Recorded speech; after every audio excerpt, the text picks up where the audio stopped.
Yeah, it's pretty good. I mean, we had some breaks in there, right, because the heat, and I didn't like how we got out of the break.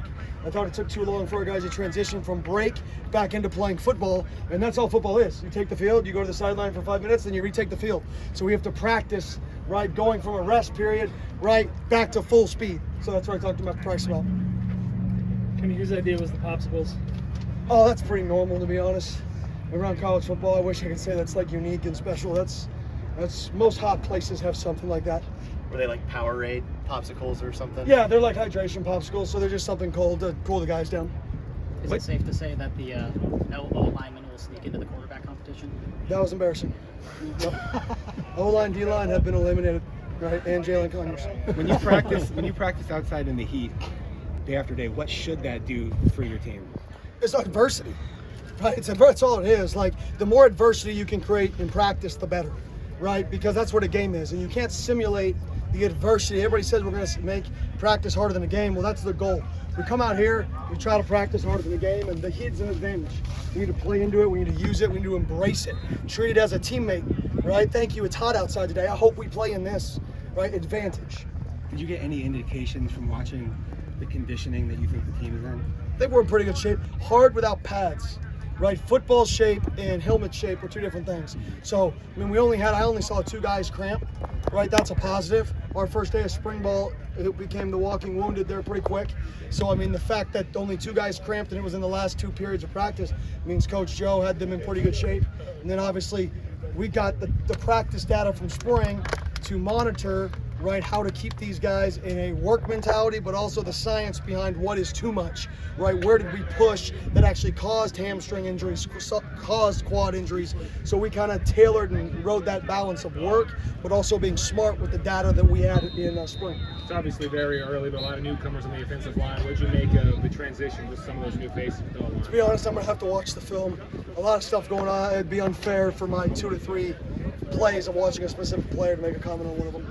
Just early, talk about the timing with the quarterbacks, wide receivers. Yeah, I think it shows that they put in the work in the offseason. You know, timing is not going to be made over 14 practices. It's going to be made over the period of time from when spring ball ended until right now and the work that they put in. And you can see some of those, especially in one-on-ones.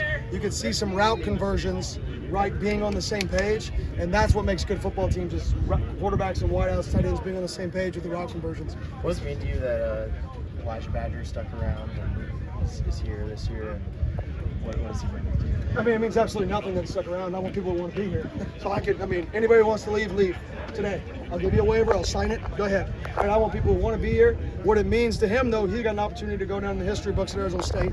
That's a challenge that he's challenged himself to do, is go down in the history books. Elijah's worked his butt off this summer. He's worked his butt off this spring.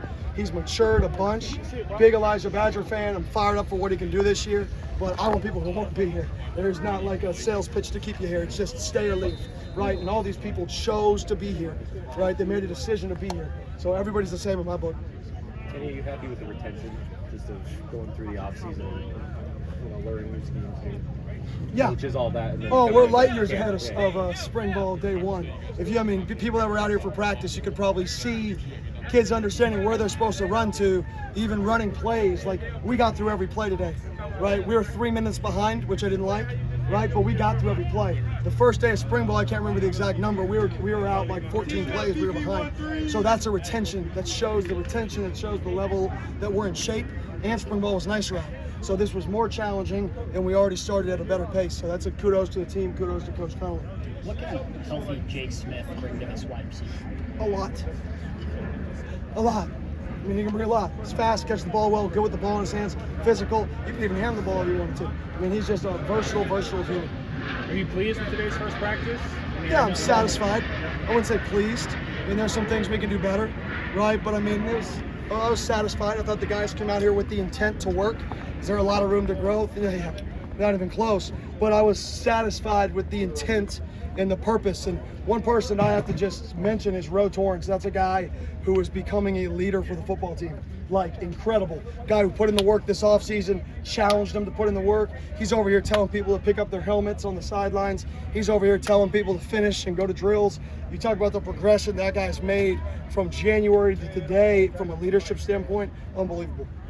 Does that come from one individual conversation or a series of conversations, or how do you see that? I mean, I transforming? challenged them post spring ball, and I challenged them. I said, how good do you want to be? Like, you're super talented, you're 6'1", 6'2", you have an elite wingspan, you run 4.4, you have every measurable you could possibly have, right? Well, people got to find out, your issues. Like, how did you end up here? What was your path to get here? What got you here? Why didn't you succeed at these other places? And you have to remove every single issue these people could possibly find with you. And part of that, the number one thing you can do that with is leadership and work. And everybody in this organization says, Ro Torrence brings it every day. Ro Torrence is a leader. Ro Torrence is a good person.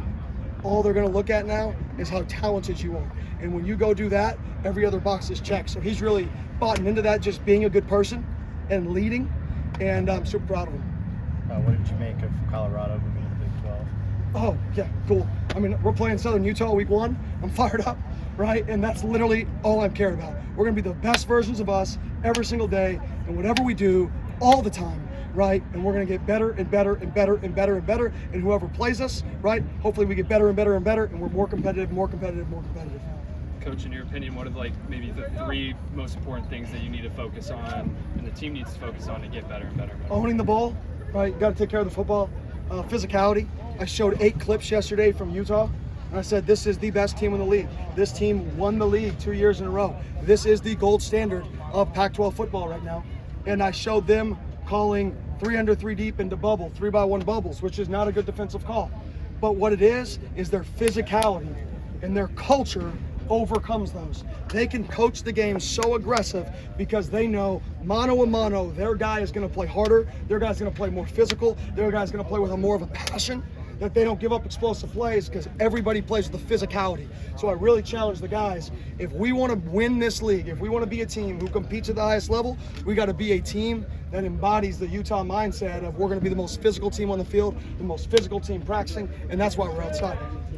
That's only 2, right? The last one is being smart. So I don't even go into detail there. Physicality. That's what I want to see from fall camp. I want to see people hit people over and over again. A physical brand of football. Thanks, Coach. Thank you. Y'all.